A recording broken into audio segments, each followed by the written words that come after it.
For the first 6 years of my fitness journey, all I wanted was a six pack. And I was so tired of seeing all of these guys online talking about this 5-minute six pack ab routine, 10-minute six pack ab routine, and all this beat around the bush bullshit that does not get you results.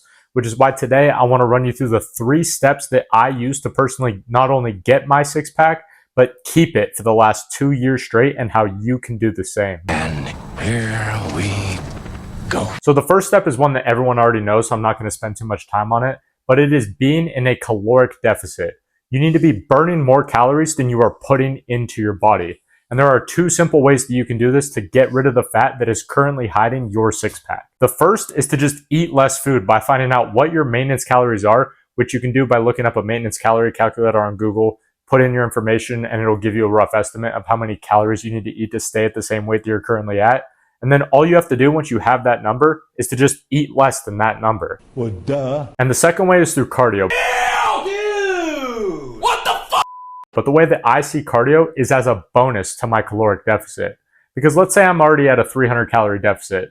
If I add in a cardio session that burns 200 extra more calories, now I'm at a 500 calorie deficit without ever having to eat any less food. Oh, say less. And this in particular is especially helpful if you're like me and you struggle with late night cravings and things of that nature. So by adding in a cardio session as a bonus to your deficit, you're still going to be able to achieve a deficit that is sustainable for you without making it feel like you're starving yourself in order to lose the weight and get the six pack that you've always wanted.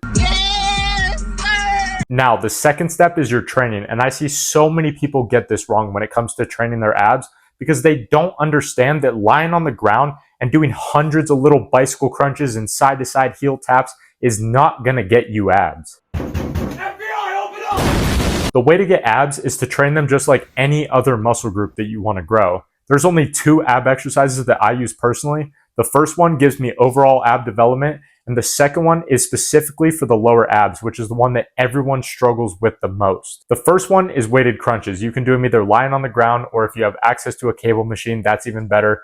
But you want to pick a weight that you can do where you stay in the 6 to 12 rep range where you hit failure, and train them just 1 to 2 times per week, just like you would with any other muscle group.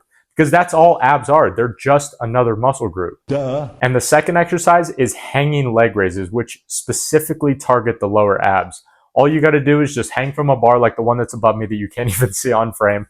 And all you do is raise your legs up by hinging at your hips, allowing your back to curve, and really squeezing your core at the top of the movement. Now, this might be hard for you at first if you keep your legs fully straight. So a way to make it easier is to bend your knees as you come up on the movement until you do it enough to where you build up the strength to be able to do it with your legs fully straight in the future. And the way to progressively overload this is by 2 different ways. You can either, 1, slow down the tempo in which you do the movement by raising and lowering your legs at a 3-second pace instead of just swinging your legs up and down every single rep.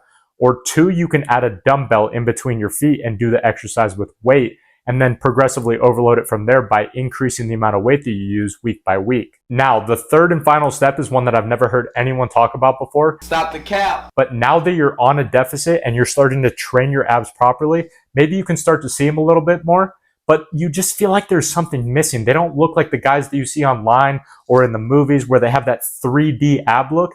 And it's because the most important thing is your ability to manipulate the way that your abs look through a mind-muscle connection. What the hell is even that? But it's not as complicated as it sounds. All you're going to do is just stand in front of a mirror for 5 minutes a day and practice flexing your abs in a bunch of different ways. Flex them upwards, downwards, to the side, to the other side, any way that you want to make them look best for you based on your genetics. Your abs should be completely under your control, and you should be able to shapeshift them in a bunch of different ways in accordance to the signals that you send to your abs from your brain. And over time, you're going to be able to gain so much more control over your abs that you're going to be able to manipulate them any way that you want, which is going to give them that 3D look that you see with the guys on Instagram and in movies. Because when you see those guys online, they're not just standing there. They are consciously controlling their abs in a certain way that works best with their body based on their own genetics and their insertions. For example, me personally, I have jagged abs, which means each ab is slightly off-center than the other one, and it looks better when I flex them up.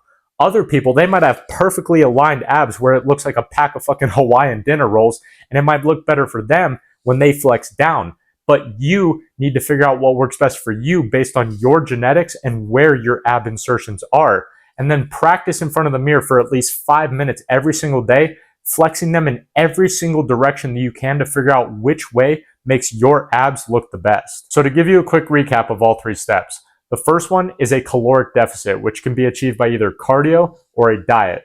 The second step is training them properly with weight and progressive overload, just like you would with any other muscle group. And then step 3 is ab manipulation, so that your abs look the best based on your own unique body, your genetics, and your ab insertions. And that's really all it takes. It's not as hard as everyone else makes it out to be. And last thing before I let you go, if you want one-on-one help from me personally, where I'll build you a personalized training and diet plan based on your specific goals, you can access my coaching service, which is the second link in the description. But I hope you got some value from this, bro. Remember, success is not the best revenge. It's the only revenge. And I'll see you in the next one.